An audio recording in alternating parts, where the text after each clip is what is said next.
ஆமா, இப்படிதான் போயிட்டு இருக்கு. சரிடி, எனக்கு கொஞ்சம் ஒர்க் இருக்கு, அப்புறம் பேசுறேன். ஆ, வந்துருமே ஒர்க்கு. என்கிட்ட பேசும்போது மட்டும் எங்கிருந்துதான் ஒர்க் வருமோ தெரியாது, ஒர்க் வந்துரும். எனக்கும் தான் ரோஹித் ஒர்க் இருக்கு, ஆனாலும் நான் ஏன் உங்ககிட்ட பேசுறேன்?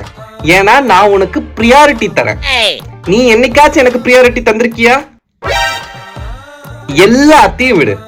இன்னைக்கு நான் உனக்கு ஒரு வாட்ச் வாங்கி கொடுத்தனே, அது நல்லா இருக்கு நல்லா இல்ல ஏதாச்சும் ஒண்ணு சொன்னியா? ஆமா, நான் கேட்கணும் தான் இருந்தேன். இந்த வாட்ச் வாங்குறதுக்கு உங்ககிட்ட ஏது காசு? அதுவா, அதை ஏன் கேக்குற? நானே உனக்காக பார்ட் டைம் ஜாப்லாம் போய்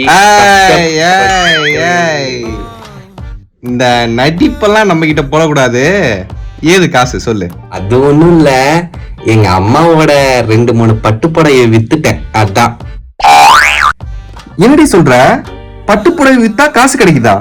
ஆமாடா, நம்ம ஈரோடு ஆர்கேவி ரோட்ல லலிதா ஜுவல்லரிக்கு பக்கத்துல நக்ஷமா சில்க்ஸ் ஆப்போசிட்ல தான் நம்ம கன்னிகா பட்டு சென்டர் இருக்கு.